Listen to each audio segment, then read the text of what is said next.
Haleluya. Basi tutapata nafasi ya kujifunza neno la Mungu.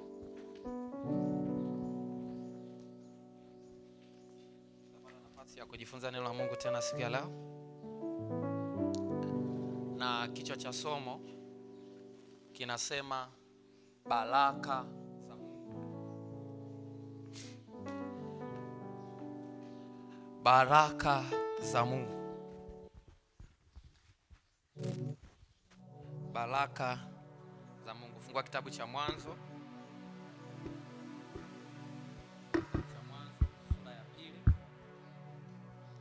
Mwanzo sura ya pili. Mwanzo sura ya pili.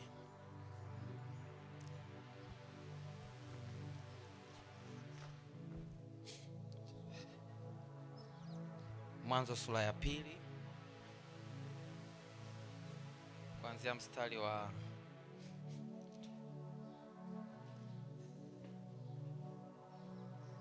tano. Mwanzo sura ya pili kuanzia mstari wa 5. Neno la Mungu linasema, hapakuwa na mche. Nitaanzia mstari wa 4. Nasema, hivi ndivyo vizazi vya mbingu na nchi zilipoumbwa siku ile Bwana Mungu alipoziumba mbingu na nchi. Hapakuwa na mche kondeni bado, wala mboga ya kondeni haijachipuka bado, kwa maana Bwana Mungu hajainyeshea nchi mvua, wala hapana mtu wa kuilima ardhi. Ukungu ukapanda katika nchi, ukatia maji juu ya uso wa ardhi. Bwana Mungu akamfanya mtu kwa mavumbi ya ardhi, akampulizia puani pumzi ya uhai, mtu akawa nafsi hai. Bwana Mungu akapanda bustani upande wa mashariki wa Edeni, akamweka ndani yake huyo mtu aliyemfanya. Bwana Mungu akachipusha katika ardhi kila mti unaotamanika kwa macho na kufaa kwa kuliwa, na mti wa uzima katikati ya bustani, na mti wa ujuzi wa mema na mabaya utokao katika mto katika Edeni. Ukatoka mto katika Edeni wa kuitilia bustani maji, na kutokea hapo ukagawanyika kuwa vichwa vinne. Jina la wa kwanza ni Pishon, ndio unaozunguka nchi yote ya Havila, ambako kuna dhahabu, na dhahabu ya nchi ile ni njema. Huko kuna bedola na vito vya shoamu. Na jina la mto wa pili ni Gihon, ndio unaozunguka nchi yote ya Kushi. Na jina la mto wa tatu ni Dekel, ndio unaopita mbele ya Ashuru. Na mto wa 4 ni Frati. Bwana Mungu akamtoa huyo mtu, akamweka katika bustani ya Edeni, ailime na kuitunza. Bwana Mungu akamwagiza huyo mtu akisema, matunda ya kila mti wa bustani waweza kula, walakini matunda ya mti wa ujuzi wa mema na mabaya usile, kwa maana siku utakapokula matunda ya mti huo utakufa hakika.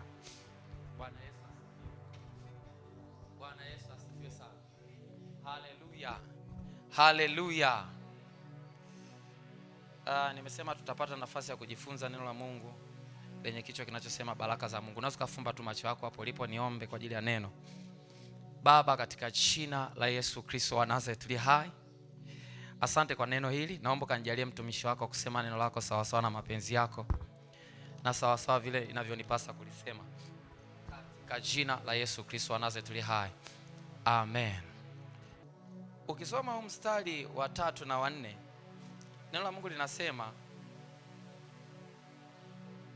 hivi ndivyo vizazi vya mbingu na nchi zilipoumbwa siku ile Bwana Mungu alipoziumba mbingu na nchi. Hivi ndivyo vizazi vya mbingu na nchi zilipoumbwa siku ile, alafu ameweka nukta. Hivi ndivyo vizazi vya mbingu na nchi zilipoumbwa, akaweka nukta, alafu anasema siku ile Bwana Mungu alipoziumba mbingu na nchi. Mstari wa 5 anasema, hapakuwa na mche kondeni bado, wala mboga ya kondeni haijachipuka bado, kwa maana Bwana Mungu hajainyeshea nchi mvua, wala hapana mtu wa kuilima ardhi. Kwa hiyo huu mstari B wa 4 na mstari wa 5 inaelezea habari moja. Anasema siku ile Bwana Mungu alipoziumba mbingu na nchi. Siku ile Bwana Mungu alipoziumba mbingu na nchi, hapakuwa na mche kondeni bado, wala mboga ya kondeni haijachipuka bado. Na anasema sababu, anasema kwa maana Bwana Mungu hajainyeshea nchi mvua, wala hapana mtu wa kuilima ardhi. Haleluya. Kwa hiyo anasema kwa nini kulikuwa hakuna mche kondeni, kulikuwa hakuna chochote kilichochanua, hakuna chochote kilichokuwa kimechanua katikati ya nchi. Na sababu kubwa anazozisema ni kwamba sio mvua haijanyesha, anasema Bwana Mungu hajanyeshea mvua. Lakini pia anasema hakuna mtu wa kulima ardhi. Kwa hiyo siku zote ukiona upo mahali hapana kuchanua, hakuna chochote kinachochanua kwenye hilo eneo, tatizo kubwa linalokuwepo ni aidha kuna kitu Mungu alitakiwa afanye hapo hajafanya, lakini pia hakuna mtu wa kufanya hicho kitu. Tarudia tena, nasema hivi, ukiona uko mahali na hakuna chochote kinachochanua, hakuna chochote kinachotengenezeka hapo, tatizo kubwa lililopo linaloweza kuwepo ni aidha kuna kitu Mungu anatakiwa afanye na hajafanya, na kuna sababu kwa nini hajafanya, lakini pia kuna mtu anayetakiwa afanye kitu hapo na hajafanya.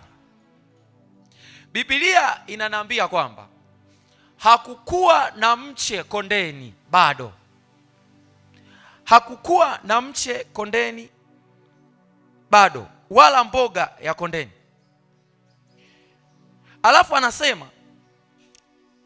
anasema kwamba kwa maana, manake sababu ya kufanya hivyo vitu visiwepo, kwa maana Bwana Mungu hajanyeshea nchi mvua, wala hapana mtu wa kulima.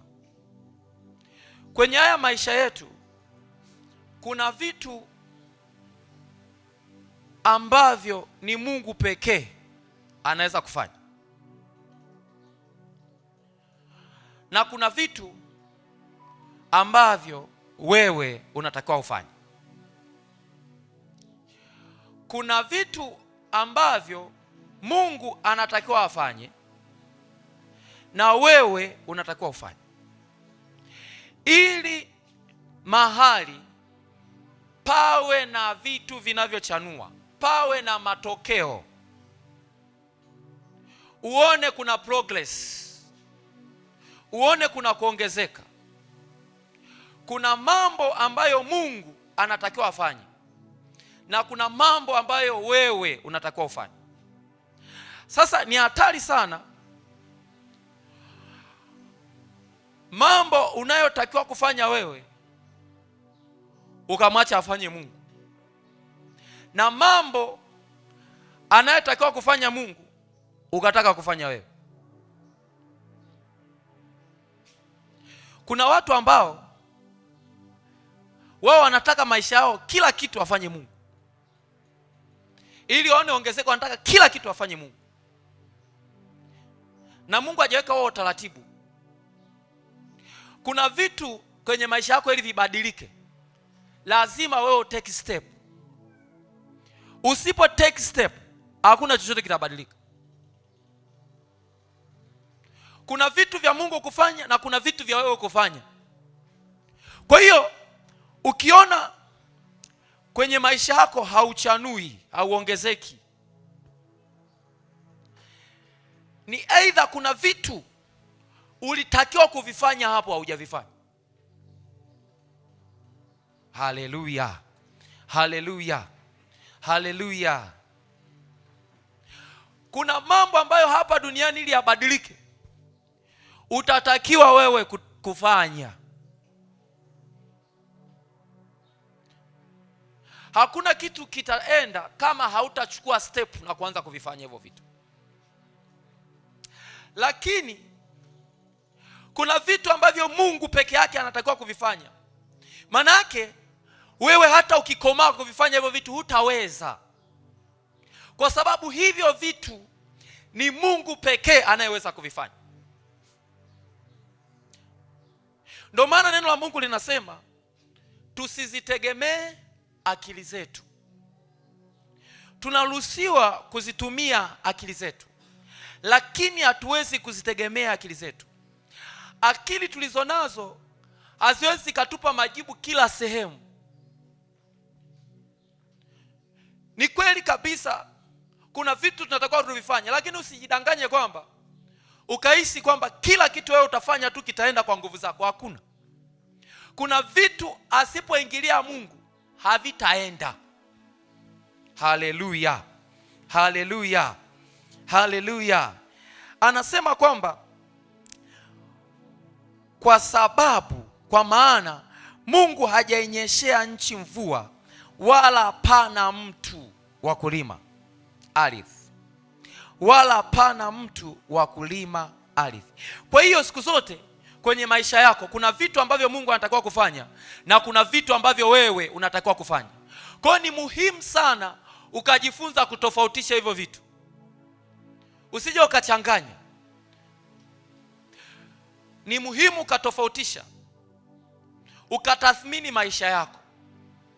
Je, umeweka bidii ya kutosha kwenye maisha yako? Kabla hujasema hapa ni Mungu anatakiwa afanye, wewe umeweka bidii ya kutosha kwenye hayo mambo unayoyafanya? Kwa hiyo kama hujaweka bidii ya kutosha, hakikisha unaweka bidii ya kutosha, kwa sababu unaweza kusema kwamba Mungu ndo hajafanya, kumbe wewe ndo hujafanya. Kwa hiyo lazima ujifunze kutofautisha kitu gani afanye Mungu na kitu gani unatakiwa kufanya wewe. Sasa kuna vitu ambavyo Mungu anatakiwa kuvifanya, kuna vitu ambavyo Mungu anatakiwa kuvifanya. Kitu gani Mungu anatakiwa kufanya? Biblia inasema ule mstari wa 6, ukungu ukapanda katika nchi, ukatia maji juu ya uso wa ardhi. Ukungu ukapanda katika nchi, ukatia maji juu ya uso wote wa ardhi. Uso wote wa ardhi. Naomba fungua na kitabu cha Kumbukumbu la Torati. Kumbukumbu la Torati. Kumbukumbu la Torati sura ya 28 mstari wa 12. Neno la Mungu linasema 28:12. Atakufunulia Bwana hazina yake nzuri, nayo ni mbingu, kwa kutoa mvua ya nchi yako kwa wakati wake, na kwa kubariki kazi ya mikono yote, na kwa kubariki kazi yote ya mkono wako, nao utakopesha mataifa mengi, wala utakopa wewe. Haleluya. Kwa hiyo unaona Mungu akifanya kitu, Mungu akanyesha mvua, akaachilia mvua kwenye ile ardhi. Biblia inasema ardhi yote ikaloa maji. Na hapa anasema kwenye hichi Kumbukumbu la Torati, anasema kwamba atakufunulia Bwana hazina yake nzuri, nayo ni mbingu, kwa kutoa mvua ya nchi yako kwa wakati wake, na kukubariki kazi ya mkono wako, nao utakopesha mataifa mengi, wala hutakopa wewe. Kwa hiyo kitu mojawapo ambacho Mungu anatakiwa kufanya kwenye maisha yetu ni kuachilia baraka zake. Anaachilia baraka zake kwetu. Na picha mojawapo ya baraka ambayo ukiangalia kwenye Biblia unaikuta ni mvua. Mvua ni baraka ambayo Mungu ameachilia. Utanielewa tu. Ukisoma kwenye Biblia yako kuna mvua nyingi sana. Sio kila mvua ni mvua inayoachilia maji. Haleluya. Biblia inasema kwamba wakati wana wa Israeli wanatoka Kanaani, Mungu aliwanyeshea mvua ya mikate. Ile mana ilikuwa ni mvua. Bwana Yesu asifiwe. Haleluya. Haleluya. Kwa hiyo kazi mojawapo ya Mungu ni kuonyesha mvua kwenye maisha yako, ni kuachilia baraka kwako, ni kuachilia baraka. Kazi ya Mungu ni kuachilia baraka kwenye maisha yako.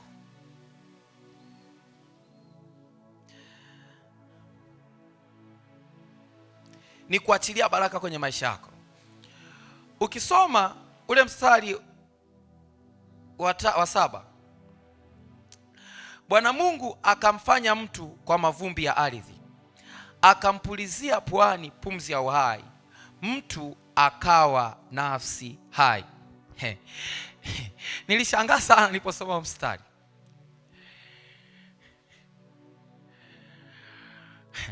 Kwa nini Mungu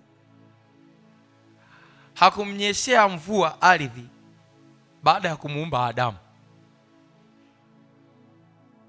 Kwa sababu naona hapa neno la Mungu linasema ukungu, ule mstari wa 6, ukungu ukapanda katika nchi, ukatia maji juu ya uso wote wa ardhi. Kwa hiyo ardhi yote ilikuwa imeloweshwa nini? Maji. Mstari wa 7, Mungu anamuumba mtu kwa mavumbi ya ardhi. Unapata picha gani? Mavumbi yaliyoloweshwa na yale maji. Bwana Yesu asifiwe sana. Kwa sababu neno la Mungu linasema uso wote wa nchi. Uso wote wa nchi. Ukungu ukapanda katika nchi, ukatia maji juu ya uso wote wa ardhi. Uso wote wa ardhi. Kwa hiyo uso wote wa ardhi ulikuwa umeloweshwa na maji, na Mungu akachukua mavumbi ya ardhi yaliyoloweshwa na maji, akamuumba mtu. Akamuumba mtu. Kuna maeneo makuu mawili ambayo Mungu anaachilia baraka. Eneo la kwanza ataachilia kwa mtu. Eneo la pili ataachilia kwenye ardhi.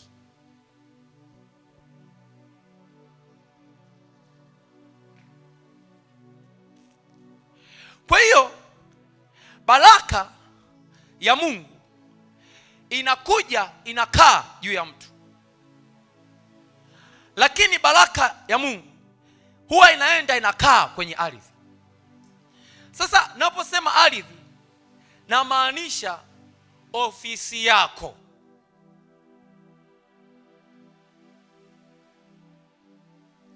Bwana Yesu asifiwe sana. Haleluya. Haleluya.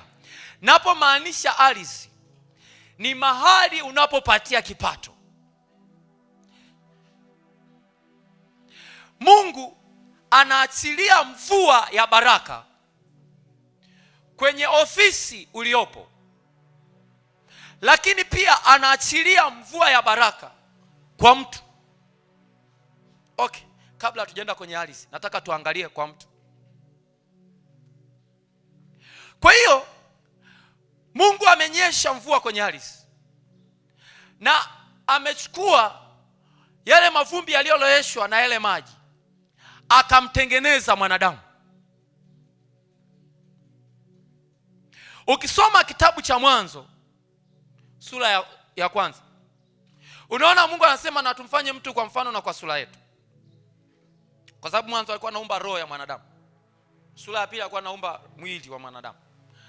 Anasema na tufanye mtu kwa mfano na kwa sura yetu, wakatawale samaki wa baharini na ndege wa angani na chochote kilichoko katika nchi. Alafu neno la Mungu linasema, alafu Mungu akambarikia Kwa hiyo Mungu baada ya kumtengeneza mwanadamu akaachilia baraka kwa huyu mwanadamu. Lakini pia tunapoona anapotengeneza mwili wa mwanadamu, anatengeneza kwenye material zenye baraka. Haleluya, haleluya, haleluya. Kwa hiyo ukimwangalia Adamu, amebeba baraka kwenye maisha yake, amebeba baraka kwenye maisha yake.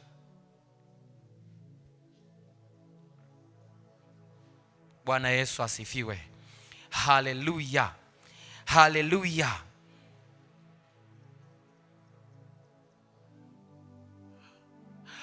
Lakini pia ananyesha mvua kwenye ardhi, manake na ile ardhi inapokea baraka za Mungu.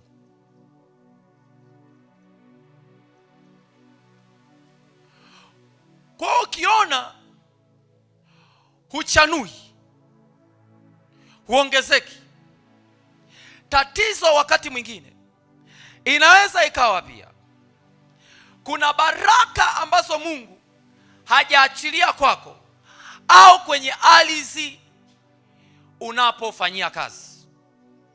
Kuna baraka za kimungu ambazo zinatakiwa ziwe kwako na ziwe kwenye ardhi unapofanyia kazi. Unaweza wewe ukawa una baraka, lakini mahali ulipo hapana baraka. Kwa hiyo utajikuta unapambana sana, unatumia nguvu nyingi sana kuona matokeo, kuona vitu vikichanua. Kwa sababu kitu cha kwanza ambacho Mungu alikifanya, alipomtengeneza tu mtu akaachilia baraka yake. Lakini anapomuumba sura ya pili, unaona anamtengeneza kwa mavumbi ya ardhi ambayo yameloeshwa na baraka yake. Bwana Yesu asifiwe sana. Haleluya, haleluya. Kwa hiyo unatakiwa ujue kuna baraka ambazo zinatakiwa kuwa kwako na kuna baraka zinazotakiwa kuwa kwenye ofisi yako. Kuna baraka zinazotakiwa kuwa kwako na kuna baraka zinazotakiwa kuwa kwenye ofisi. Watu wengi tunajua njia ya kupata fedha, lakini hatujui njia ya kupata baraka. Wengi sana tunajifunza namna ya kupata fedha, lakini hatujifunzi namna ya kupata baraka. Na kiuhalisia kinachovuta fedha ni baraka kwanza iliyoko juu yako. Kwa hiyo kabla hujainvesti kujifunza sana kuhusiana na namna ya kupata fedha, ni muhimu ukajifunza kwa ukubwa zaidi namna ya kupata baraka za Mungu. Kuna njia ambazo Mungu ameziweka kwenye Biblia ambazo ukizifuata hizo utapata baraka za Mungu. Haleluya, haleluya, haleluya. Wengi sana tuna invest sana kujifunza hivi napataje fedha, ambacho ni kitu sahihi. Lakini mimi ningekupa ushauri, kabla ya kuanza kujifunza hivyo, jifunze pia namna ya kupata baraka kwa Mungu. Haleluya, haleluya. Nataka uandike pointi ya kwanza. Nafikiri huku naandika pointi ya kwanza. Ili mahali popote paweze kuchanua,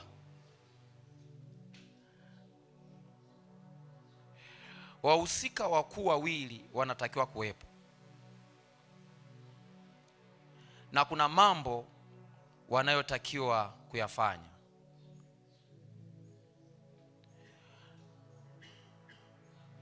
Ili popote paweze kuchanua, wahusika wakuu wawili wanatakiwa kuwepo, na kuna mambo wanayotakiwa kuyafanya. Na hao wahusika ni Mungu na mwanadamu. Ni Mungu na mwanadamu. Pointi ya pili.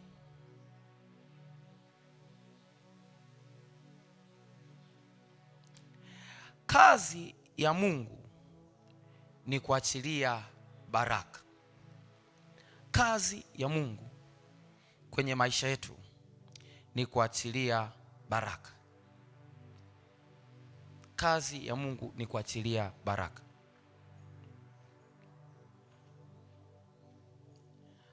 Sasa kuna sababu ambazo zitamfanya Mungu asilete baraka kwenye maisha ya mtu.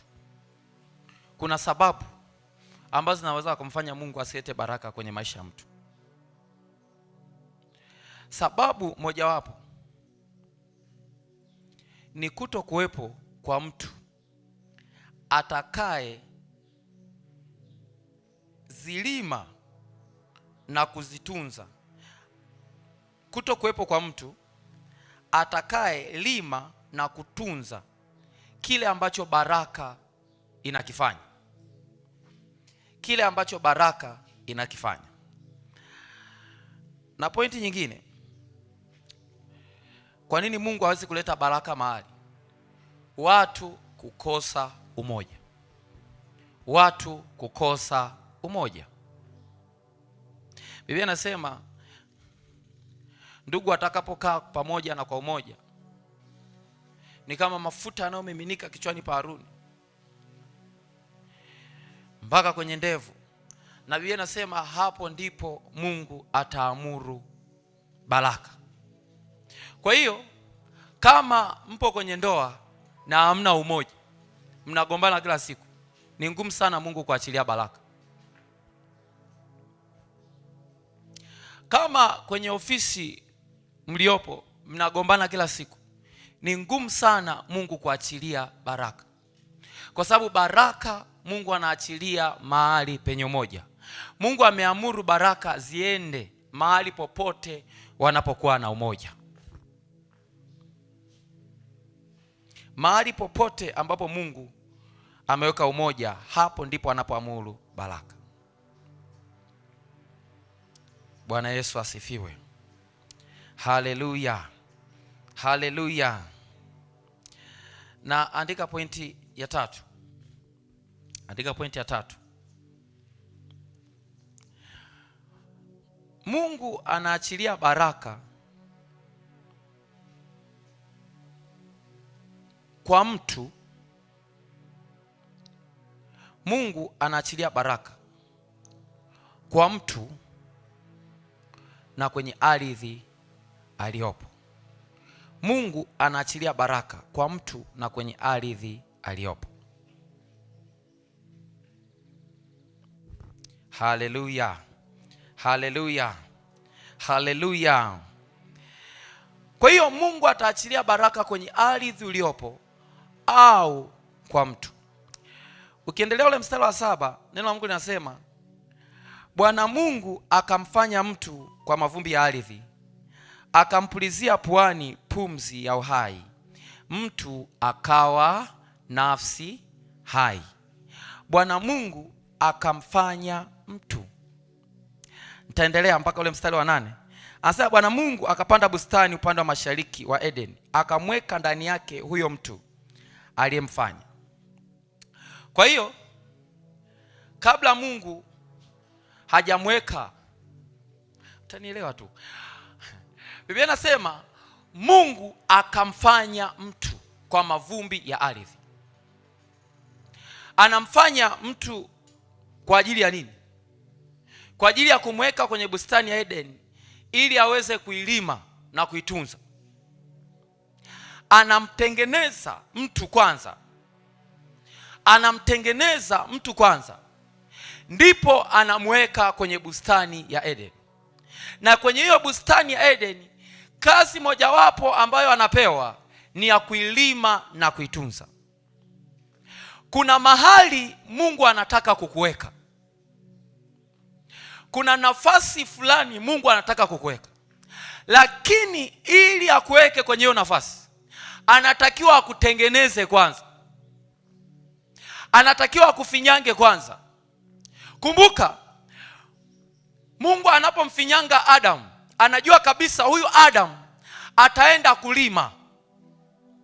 Kwa anamdesign kwa namna ambayo hata akienda kwenye ile bustani atalima. Naomba unisikilize kwa makini. Kuna nafasi ambazo Mungu ametutengenezea. Kuna Eden za kwetu ambazo Mungu amezitengeneza. Lakini hatuwezi tukaenda kwenye hizo Eden mpaka kwanza tumemruhusu Mungu atutengeneze. Mpaka tumemruhusu Mungu atufinyange kwa namna ambayo Tukifika kule tutafanya kile ambacho anataka tukifanye. Bwana Yesu asifiwe sana. Kuna Eden ya ndoa. Kuna Eden. Unajua, unaposema Eden ni mahali ambapo kwanza pako protected, lakini pia ni mahali penye rotuba kubwa, mahali ambapo vitu vitachanua. Kuna mahali ambapo Mungu amekusudia ukiwekwa hapo maisha yako yatachanua sana kwa ukubwa. Lakini ili akuweke kwenye hiyo nafasi, lazima kwanza akutengeneze, lazima kwanza akufinyange. Kwa hiyo ni muhimu sana kumruhusu Mungu kukutengeneza. Unajua, wengi tuliopo hapa inawezekana kabisa tupo kwenye nafasi ambazo Mungu anatutengeneza bado. Kuna mahali ambapo Mungu anataka tukae, lakini sasa hivi Mungu anatutengeneza. Haleluya. Haleluya. Haleluya. Wewe unaweza kuhisi hapo ulipo ndo destiny yako, ndo mwisho, kwamba Mungu amekusudia ukae hapo milele. Lakini kumbe hapo unapitia tu mchakato wa kuchongwa. Unapitia tu mchakato wa kutengenezwa, ili ikifika wakati uwekwe kwenye Edeni yako. Kuna Edeni ambayo imeandaliwa kwa ajili yako.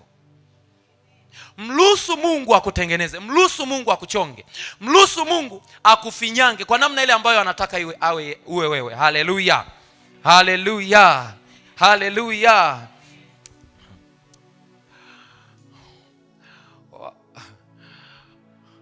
Unaweza ukawa labda unataka kuwa mchungaji au unataka kuwa mtumishi wa Mungu. Usifikiri tu Mungu atakuchukua tu from nowhere, unawekwa unakuwa tu mtumishi wa Mungu. Lazima upitishwe kwenye mchakato, ndugu yangu. Kuna majaribu yatakayokuja, kuna changamoto zitakazokuja, na hizi changamoto Mungu anazileta kwa ajili ya kukutengeneza. Ukisoma neno la Mungu habari za Yusufu, pamoja na kwamba Mungu alimpa ndoto Yusufu ya kwamba atakuja kuwa mkuu na watu watamuinamia, lakini mpaka alipofikia hiyo ndoto alichongwa sana. Biblia inasema ahadi ya Mungu ikamjaribu, kwa sababu Mungu hawezi kukuweka kwenye nafasi ambayo anajua kabisa hautaweza.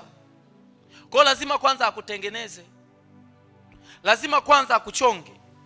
Kama hiyo nafasi inadai unatakiwa kuwa hodari, kuwa shujaa, atakupitisha kwenye vita za kutosha.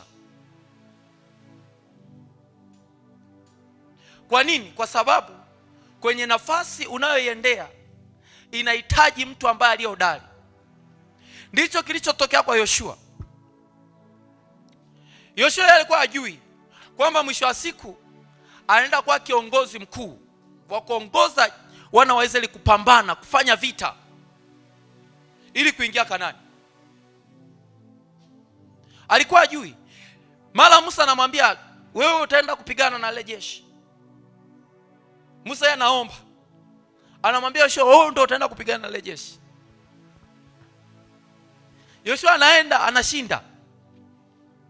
Baada tu ya muda mchache Yoshua anakabidhiwa kwamba unatakiwa uliingize ili taifa Kanaani, na mbele yake kuna vita nyingi sana. Sasa fikiri pamoja na mimi, kama Yoshua asingepambana zile vita za mwanzo, ni aidha angekimbia, ni aidha angeondoka. Na ndio maana Mungu anamwambia uwe shujaa na moyo wa uhodari. Kwa nini? Kwa sababu mbele yako kuna vita. Sikiliza nikwambie, hakuna nafasi ambayo Mungu atakupa ambayo haina vita. Kama upendi kupambana, achana na kutafuta nafasi. Kama una mpango hapa duniani wa kupambana vita, achana na kutafuta nafasi. Ishi tu hivyo hivyo. Haleluya. Haleluya. Kwa hiyo kabla hujakutana na hizo vita za Moabu, kabla hujakutana na hayo mashindano, Mungu atakupitisha mahali pagumu, atakupitisha mahali penye changamoto. Na sio kwa sababu hakupendi, no. anakutengenezea misuli, anakufinyanga na kuandaa, ili hata ukikaa kwenye ile nafasi unakuwa unaona hichi kitu sio kipya kwangu, nishawahi kutana nacho. Inawezekana Mungu anataka kukuingiza kwenye ndoa,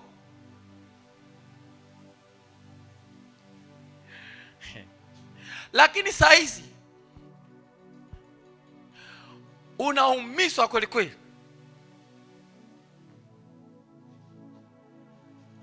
Mungu anakuandaa ili hata ukiingia huko uweze kuvumilia yale makwazo yanayotokea kila siku. Bwana Yesu asifiwe sana. Haleluya. Wewe sasa hivi mna date tu na mtu anakuumiza. Yeye yuko mbali, amkai karibu, anakuumiza. Wewe mkikaa naye karibu itakuwaje? Kwa hiyo Mungu anakufinyanga, anakuandaa ili ukiingia huko kamoyo kako juu, kameinuka kidogo. Kwa hata changamoto zikitokea unaweza kuhendo. Na mchakato siku zote hakionekanagi kitu kizuri mbele zetu. Na wakati mwingine sikujua mpaka Adamu anaandaliwa na kwenda kuwekwa kwenye bustani ya Eden ilichukua muda gani? Sijui ilichukua muda gani. Lakini kwako wewe hicho kipindi cha maandalizi kinaweza kawa ni mwaka, kinaweza kawa ni miaka miwili, miaka mitatu. Na unajua ukikimbia maandalizi, hata ukilazimisha kuingia kule utakimbia mwenyewe, utatoka mwenyewe. Haleluya, haleluya. Kwa hiyo lazima kwanza Mungu akutengeneze, lazima kwanza Mungu akufinyange. Bwana Yesu asifiwe. Haleluya, haleluya. Angalia maisha ya Musa. Unafikiri kwa nini Mungu alimtoa Musa akamtoa Misri akaenda kuchunga kondoo? Mungu alikuwa anamwandaa. Na changamoto moja wapo ya maandalizi ya Mungu, utajua kama ninaandaliwa au vipi. Unajua, yaani unajikuta tunapitia changamoto hata uelewe. Na baadaye wakati umefika kule ndio kumbe Mungu alikuwa ananiandaa. Huwezi kujua haraka haraka kama ndo naandaliwa au vipi. Yaani Mungu hawezi kuja kwako akasema, "Haya naanza kukuandaa." Linakuja tu kamtiani kako, kajaribu kako anakuja tu. Kana kusumbua. Baba nataka kunyosha mikono juu, Mungu ndo anatokea anasema songa mbele.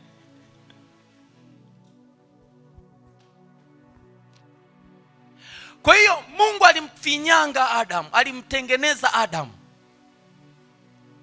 Sasa Biblia ndo inasema kwamba alikuwa anatakiwa kwenda kulima. Sasa unajua huwezi kumfanya mtu anaenda kulima awe mnyonge, lazima awe. Bwana Yesu asifiwe sana. Hata wale walikuwa wanafanya biashara za utumwa zamani, walikuwa wanakuja huko Afrika, walikuwa wanachagua wale ambao ni strong. Kwa hiyo sasa kama Adam anaenda kulima lazima awe strong, awe. Kwa Mungu akamfinyanga. Sasa alikuwa anamfinyanga na udongo. Maybe anapomfinyanga wakati mwingine na udongo unavunjika. Sasa ndio wewe wakati mwingine Mungu anakufinyanga huko unavunjika huko ndani. Bwana Yesu asifiwe. Haleluya. Kuna mtu mmoja akasema, wewe unachunga sana saa nyingine maombi unayoomba.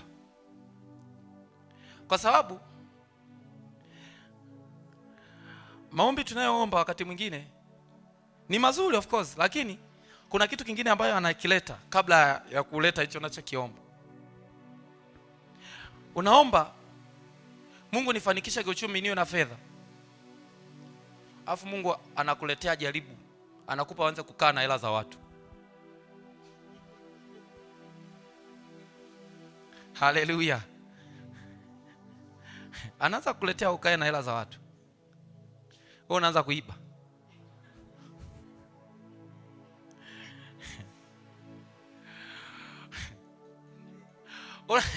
Unajua wewe makini sana kwa sababu sisi tunapoomba tuna focus. Mungu, naomba nifanikishe uchumi, niwe na fedha. Kwa hiyo mimi nachokiangalia fedha zangu. Mungu angalia hivyo. Mungu anasema okay, unataka kuwa na fedha, nataka nikuandae mwanangu ili uwe mwaminifu kwenye ile eneo. Anakupa hela za watu. Au mtu anajitokeza tu. I say nina hela hii hapa, hebu kaa nayo kwanza kidogo. Hakwambii ufanye nini? Hebu au kaa nayo kidogo. Anakuja ushaila. Mungu anaona kabisa huyu hata nikimletea hela huyu hata fungu la 10 hatatoa.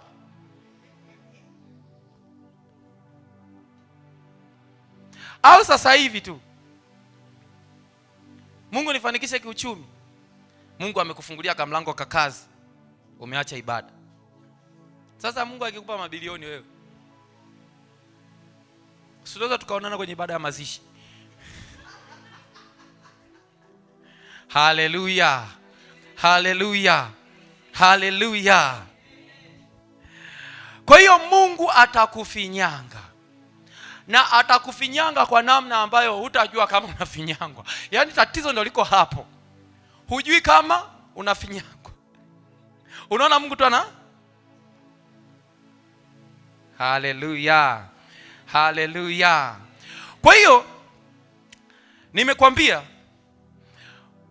kazi ya Mungu ni kuachilia baraka kwenye maisha yako.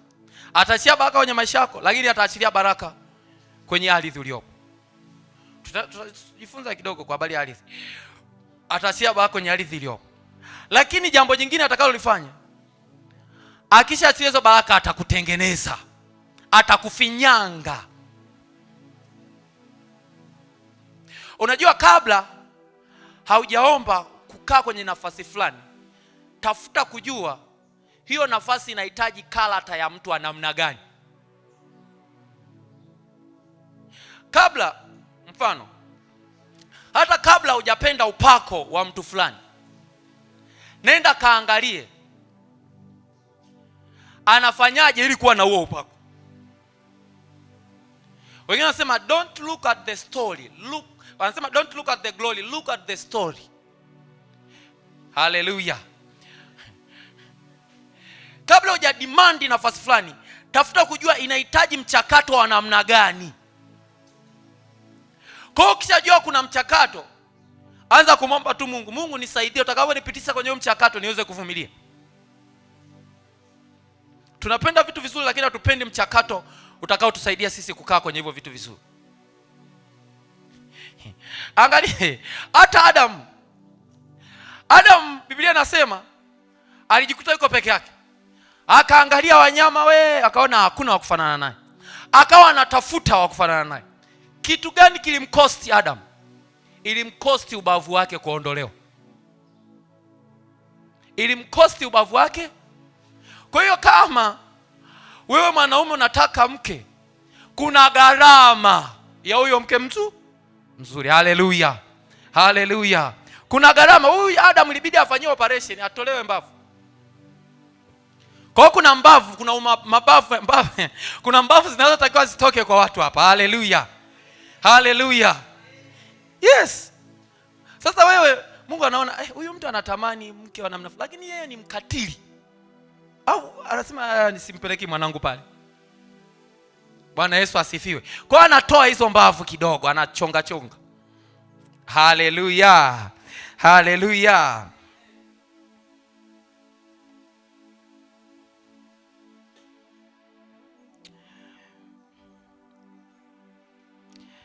Bwana Yesu asifiwe sana.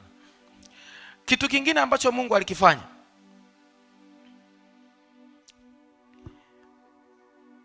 Bwana Mungu akamfanya mtu kama vumbi ardhi. Kwa hiyo Mungu alimtengeneza Adam, akampulizia puani pumzi ya uhai, mtu akawa nafsi hai. Ule mstari wa 8, Bwana Mungu akapanda bustani upande wa mashariki wa Eden, akamweka ndani yake huyo mtu aliyemfanya. Kwa hiyo Adam hakutengenezwa wapi? Kwenye Eden. Alitengenezwa nje ndio akawekwa kwenye Eden. Wewe unataka kutengenezwa ukiwa kwenye Eden? Lazima utengenezwe nje. Haleluya, haleluya. lazima utengenezwe nje. Hivi unajua kwa nini Mungu? Unajua wakati wana wa Israeli wanatoka Misri wanaenda Kanani, kulikuwa kuna njia moja fupi sana. Kuna njia moja fupi sana. Lakini Mungu akawapitisha kule, akasema tutapita jangwani. Akawapitisha jangwani na makusudi kabisa. Kuna nchi yao ya maziwa na asali, wanajua hata ilipo. Lakini Mungu anasema hakuna kitu kigumu kama unaona kitu natakiwa nikiendee kile pale, alafu Mungu ananipitisha huku. Anakuambia apita huku kwanza. Mungu akawapitisha wana wa Israeli jangwani. Kwa nini aliwapitisha jangwani? Alikuwa anawaandaa, anawatengeneza. Wanaenda kupambana na mataifa karibia 5. Lakini kuna kanuni na taratibu ambazo wanatakiwa zijue kabla hawajaingia kwenye ile nchi. Kwa hiyo Mungu ana tabia kukutengeneza nje kwanza kabla hajakuweka kwenye nafasi yako. Kwa hiyo kabla haujakaa kwenye kile kiti ambacho unakitamani kwenye maisha yako, kubali kwanza Mungu akutengeneze, kwa sababu Mungu hata kuweka kwenye ile nafasi kabla hajakutengeneza, atakutengenezea nje kwanza. Haleluya. Haleluya. Kwa hiyo anasema Bwana Mungu akapanda bustani upande wa mashariki wa Eden, akamweka ndani yake huyo mtu aliyemfanya. Bwana Mungu akachipusha katika ardhi kila mti unaotamanika kwa macho na kufaa kwa kuliwa, na mti wa uzima katika bustani, na mti wa ujuzi wa mema na mabaya. Ukatoka mto katika Edeni wa kuitilia bustani maji, na kutokea hapo ukagawanyika kuwa vichwa 4. Bwana Yesu asifiwe. Haleluya. Ule mstari wa 15, Biblia inasema Bwana Mungu akamtoa huyo mtu, akamweka katika bustani ya Edeni, ailime na kuitunza. Ailime na kuitunza. Nimekwambia kwamba kuna nafasi ya Mungu na kuna nafasi ya kwako. Mungu alipomaliza nafasi yake, alipomaliza kufanya vitu vyake, akamwachia Eden Adam. Na assignment ambayo Mungu alimwachia Adam ni kuhakikisha kwamba anailima na kuitunza. Na hii ndo assignment ambayo Mungu ametupa kama wanadamu siku zote. Ametupa assignment ya kuhakikisha kwamba tunalima na kuvitunza. Sasa kulima maana yake nini? Kulima maana yake ni kuhakikisha kwamba chochote ambacho Mungu analeta kwenye maisha yako kinachanua, kinaongezeka, kukitengenezea mazingira. Chochote ambacho Mungu analeta kwenye maisha yako kuchanua na kuongezeka. Kuchanua na kuongezeka. Kuna vitu ambavyo Mungu amevileta kwenye maisha yako. Vile vitu Mungu ameleta kwenye maisha yako, anatamani, anataka kuona vikiongezeka. Anataka kuona vikichipuka. Kwa sababu Mungu ameweka ndani ya hivyo vitu uwezo wa kuongezeka. Kwa anatamani kuona ukilima, ukivilima, ukivipalilia, hivyo vitu vikiongezeka. Naomba fungua kitabu cha Timotheo.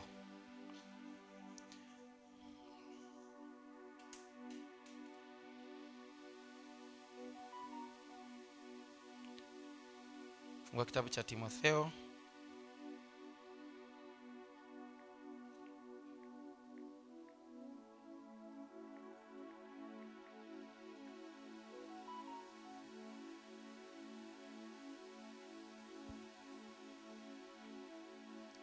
Haleluya.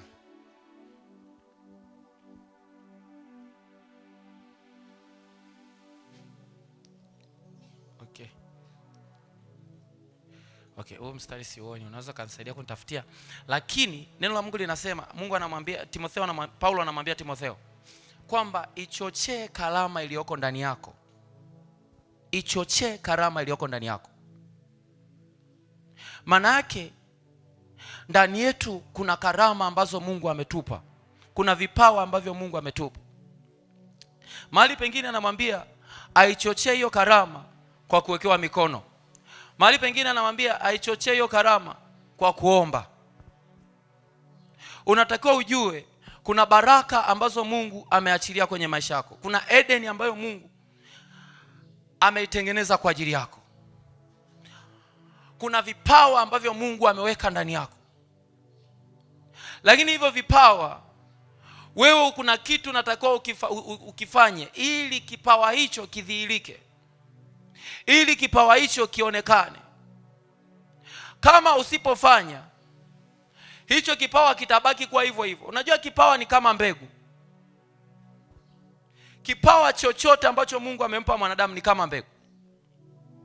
Kama hiyo mbegu imewekwa kwenye udongo ambao ni mwamba, itaota. Na ikishaota, baada ya muda, kwa sababu ya kukosa udongo, itakufa.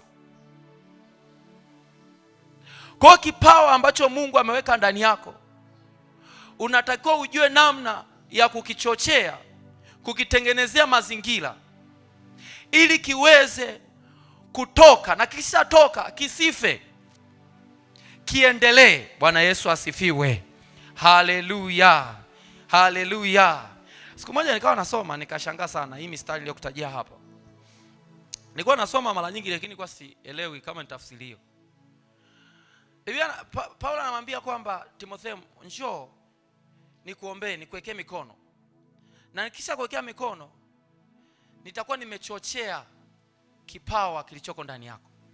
Kwa hiyo nikaelewa kumbe kumbe napowaombea watu na kuwawekea mikono, kuna vipawa ndani yao vilivyokuwa vimelala. Kuna karama ndani yao zilizokuwa zimelala. Zile karama zinaamka tena. Vile vipawa vinaamka tena. Kama kuna mtu ana kipawa cha biashara ndani yake, nitakapomwombea na kumwekea mkono, kile kipawa kinaamka kwa ukubwa. Hili neno la Mungu, sio mimi nimesema. Bwana Yesu asifiwe sana. Anasema hivi, umepata mstari gani? Wa Timotheo? Timotheo wa pili. Okay. 4:1.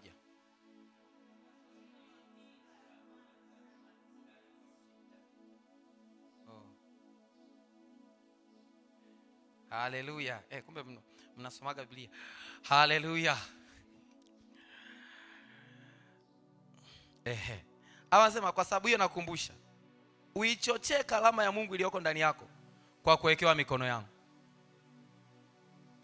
Aichochee karama iliyoko ndani yake kwa kuwekewa mikono yake. Then nikaelewa kumbe Timotheo alikuwa na karama ndani yake, lakini huoni ile karama ikifanya chochote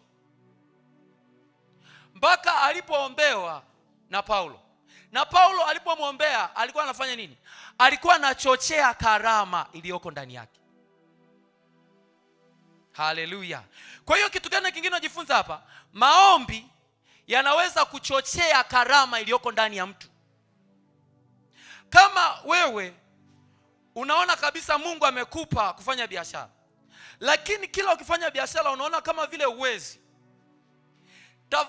tafsiri yake mojawapo, ile karama iliyo ndani yako, kile kipawa kilichoko ndani yako hakijawa active vya kutosha. Kile kipawa kilichoko ndani yako kikiwa active vya kutosha, huwezi kustruggle kufanya hiyo biashara. Kipawa kilichoko ndani yako kiko chini sana, na kama kiko chini sana, wewe ukiwa unakitumia hicho kipawa huwezi kuona kikifanya mambo makubwa. Lazima kwanza ukichochee. Mungu amekubariki na kipawa, lakini kazi ya kukiinua hicho kipawa ni ya kwako wewe. Anasema njoo nikuombee. Atakapomwombea atachochea kipawa kilichoko ndani yake. Ndio maana nikawaambia hapo watumishi, tutakuwa na maombi ya mfungo ya siku 10. Hapo anataka kumtumikia Mungu. Wanataka kumtumikia Mungu, lakini wachache wanakuja. Sasa sio wanataka kumtumikieje Mungu? Haleluya, haleluya. Sasa kama hutachochea kipawa, utamtumikia Mungu kwa nguvu zako? Lazima uchochee kile kipawa kilichoko ndani yako. Otherwise, ukitaka kutumia nguvu zako kufanya kazi ya Mungu, utastruggle sana. Utatumia nguvu nyingi na nguvu za mwilini nyingi, na utakuwa huna matokeo. Biblia inasema kipawa ni kito cha thamani, kila kigeukapo ufanikiwa. Usifanye vitu kwa kutumia nguvu zako, fanya kwa kutumia kipawa ambacho Mungu amekupa. Appreciate kwamba Mungu, nashukuru umenipa kipawa ndani yangu, na natamani kuona hichi kipawa Mungu kikinisaidia. Natamani kuona hicho kipawa kikinisaidia. Kwa hiyo unakichochea. Prayer, maombi yanachochea na kuamsha vipawa vilivyoko ndani ya mtu. Ndio maana hata Habakuki alipogundua mambo hayaendi sawa sawa mahali alipo, akaomba kwa Mungu, akasema, Mungu, katikati ya ghadhabu kumbuka rehema, lakini katikati ya miaka fufua kazi yako. Anaomba nini? Kuna kazi ambayo Mungu aliweka ndani yake. Kuna vipawa vya kufanya kazi Mungu aliweka ndani yake. Akagundua hivi vipawa vimekufa, vimelala. Kwa hiyo anamwambia Mungu, fufua kazi yako. Maana hivyo vipawa vifufuke, vianze kufanya kazi. Na kitu kinachofanya hivyo ni maombi. Ni maombi. Haleluya, haleluya. Ukitaka kuona kipawa kilichoko ndani yako, iwe kipawa cha aina yoyote alichokupa Mungu, iwe ni cha biashara, iwe ni kazi, iwe ni chochote.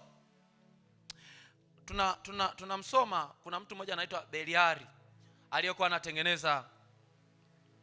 anatengeneza ile hema ya kukutania. Biblia inasema Mungu alimjaza Roho Mtakatifu katika akili na ujuzi na ustadi. Alijawa Roho Mtakatifu, na Roho Mtakatifu aliyejaa ndani yake akawa anampa ujuzi, ustadi, ubunifu. Onyoa kazi ya Roho Mtakatifu sio tu kunena kwa lugha, unajua hii. Bwana Yesu asifiwe sana. Kunena kwa lugha ni pati ndogo sana ya Roho Mtakatifu. Kazi ya Roho Mtakatifu ni kutupa mafunuo, kutupa revelations, kutupa hekima, kutupa ujuzi, kutupa ustadi, kutupa nguvu za kufanya vitu. Lakini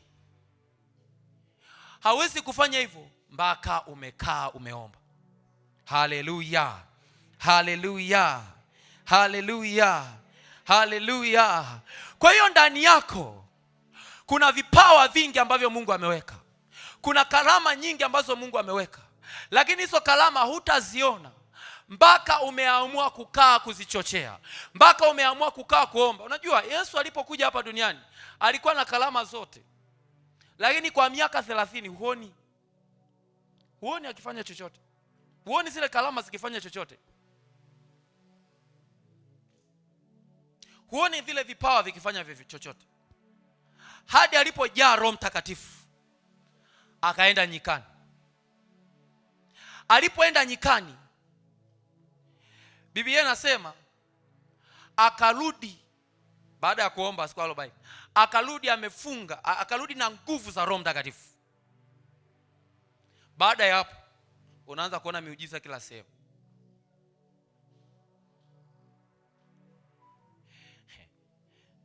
Mpendwa, kama unataka kuomba, Ukristo mgumu sana. Bwana Yesu asifiwe sana. Nakwambia tu ukweli. Yaani kama unataka kuomba, utastruggle. Bwana Yesu asifiwe. Nisikutie moyo. Nisikutie moyo. Ndio maana wanasema kuomba sio kalama. Yaani huwezi kujisingizia kwamba sina kalama ya kuomba mimi. Haipo.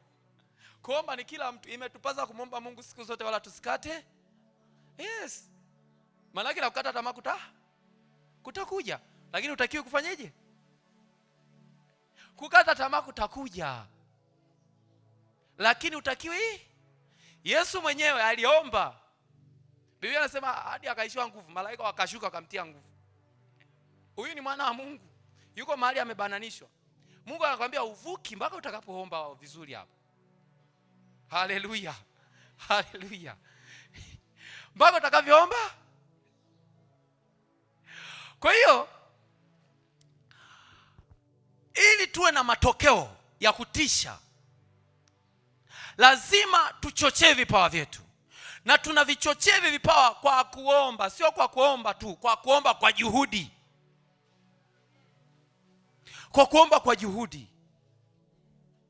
Haleluya. Haleluya. Haleluya. Msishangae mifungo ikaanza. Haleluya.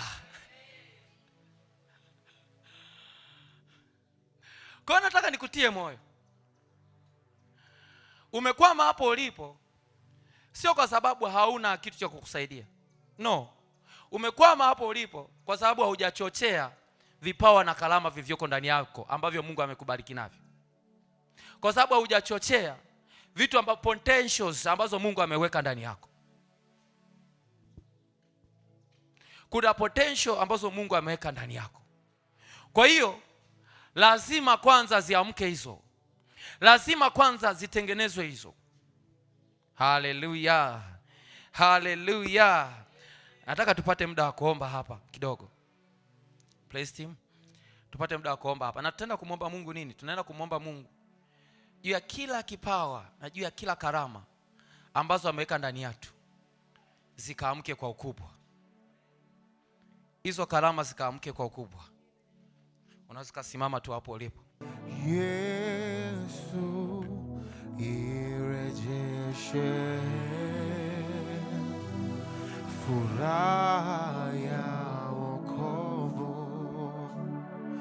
Baba, nafsi yangu ya kutamani, nafsi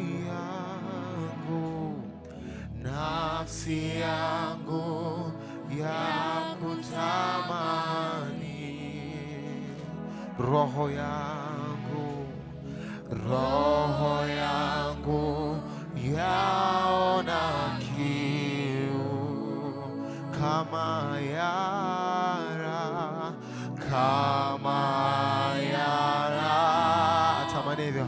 atamanivyo maji ya mto. Baba, nafsi yangu ya kutamani, nijaze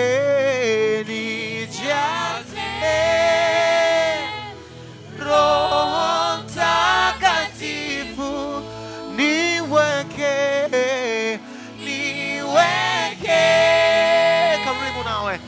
karibu nawe Yesu irejeshe furaha ya Baba, nafsi yangu kumbe nijaze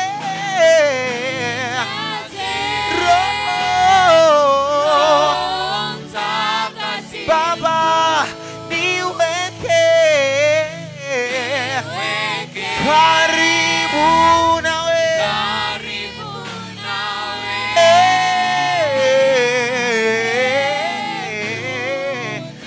rejeshe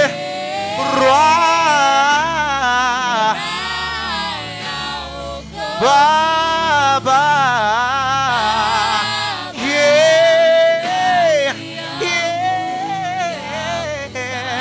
kumbe nijaze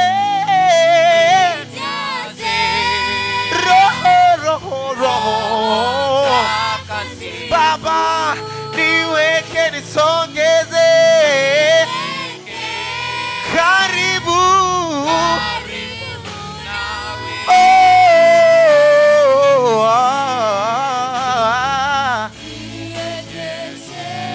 furaha ya wokovu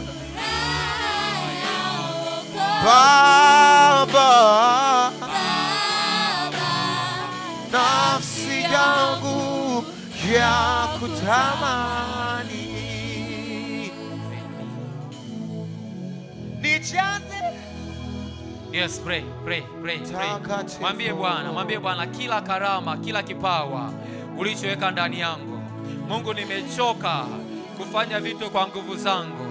Nimechoka kufanya vitu kwa nguvu zangu. Natamani kuona hivi vipawa vikiamka ndani yangu. Natamani kuona hivi vipawa vikiamka ndani yangu.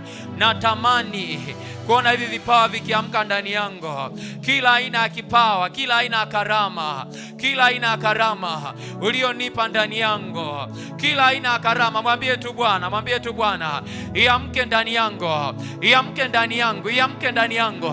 Kila aina ya kipawa, kila aina ya karama, rapasata karapashataba, rapazopa kataba, yasando ropo zopa yadea, yasanda reke shakatakaba, yasato kotokotokotokoto, likazaka rapashataba.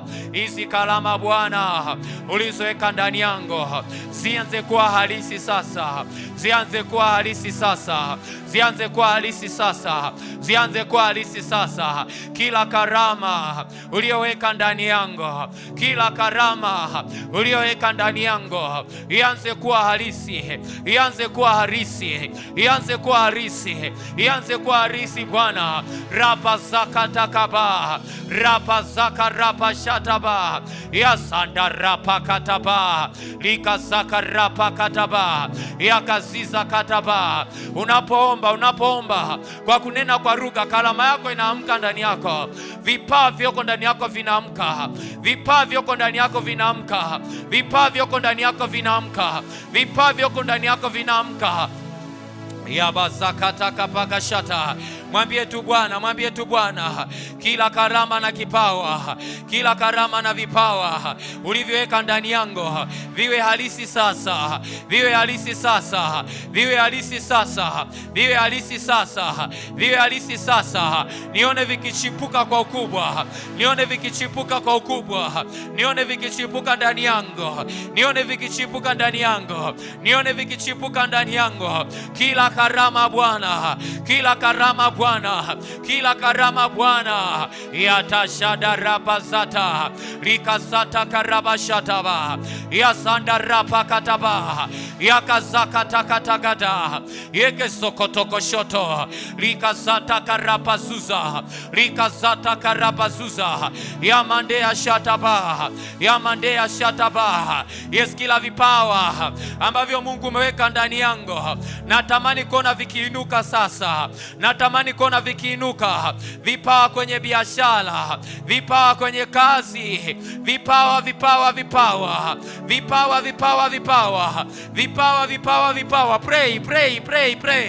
Kila aina ya karama ambayo Mungu ameweka ndani yako ikadhihirike kwa ukubwa, ikadhihirike kwa ukubwa. Iwe karama ya kufanya biashara, iwe karama ya kufanya biashara, iwe karama ya maongozi, iwe karama ya maongozi, iwe karama ya maongozi. Ikawe halisi sasa, ikawe halisi sasa, ikawe halisi sasa, ikawe halisi sasa. Nikaione kwa ukubwa, nikaione kwa ukubwa, nikaione kwa ukubwa, nikaione kwa ukubwa, ikidhihirika ndani yangu, ikidhihirika ndani yangu, ikidhihirika ndani yangu. Repasata karabashata, lekasata katakatakata, yasando ropo zopa, yegezakata kashataba, likasata ropo popopo, yegezokotoko shata katakata.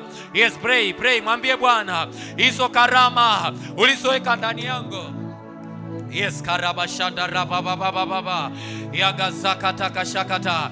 likashanda rabababababa yabazopa rekeshataba likazata karabazuza yegezaka repashata lisando ropopopopopo mengezeketegeshusha yegebegezokotokozuza lisanda repazozo mengezeketegesho yegezuza yeshata karaba yekarabazuza. Chochea tu hizo karama, chochea tu hizo karama. Kila kipawa ambacho Mungu amekupa, kila kipawa ambacho Mungu amekupa kianze kuwa harisi, kianze kuwa harisi, kianze kuwa harisi, kianze kuwa harisi, kianze kuwa harisi, kianze kuwa harisi, kianze kuwa harisi, kianze kuwa harisi, kianze kuwa harisi, kianze kuwa harisi. Yes karabazuza, yes karabashataba resando ropo lesanda rapakataya yego sokotoko shokoto yeke sikataka shata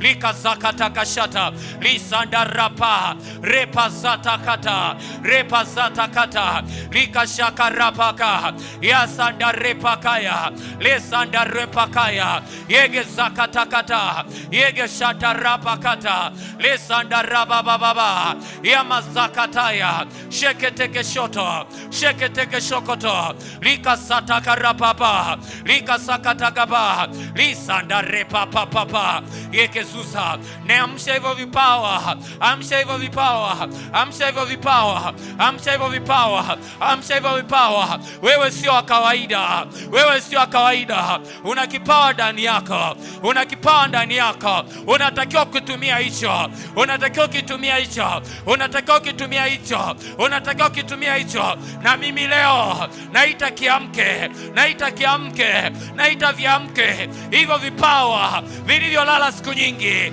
vilivyolala siku nyingi, vilivyolala siku nyingi. Hivyo vipawa vianze kuwa harisi, vianze kuwa harisi. Hiyo ni kipawa cha kupika, kianze kuwa harisi, kianze kuwa harisi, kianze kuwa harisi, kianze kuwa harisi. Kila aina kipawa, kila aina kipawa, kila aina kipawa, kila aina kipawa. Ninaona watu hapa vipawa vyao vikiamka, vipawa vyao vikiamka, vipawa vyao vikiamka. Naona watu hapa vipawa vyao vikiamka, vipawa vyao vikiamka, vipawa vyao vikiamka, vipawa vyao vikiamka, vipawa vyao vikiamka. Yesu, viamke sasa. Kila karama na kipawa, kila karama na kipawa ambacho Mungu amekupa kianze kuwa halisi, kianze kuwa halisi, kianze kuwa halisi, kianze kuwa halisi, kianze kuwa halisi, kianze kuwa halisi. Karabashanda rapakora mengezeketekesho yege sokotoko shokoto raba zaka raba shata yamazeketeke shusha yege zakataka shata lika zaka rapa zuza yege sokotoko shoto liba zopa resataba mengezeketeke sho yege sokotoko shoto lika zaka rapa kataba lika zata karapaka yabazeketea yabazeketea shata repa zuza shata repa zuza yesata rapaba yege zeketeke shusha yege zuza kazuza kazuza yege zokotoko sho liko zokotoko sho lisanda repa lisanda repa lisanda repa lisanda rabazuza.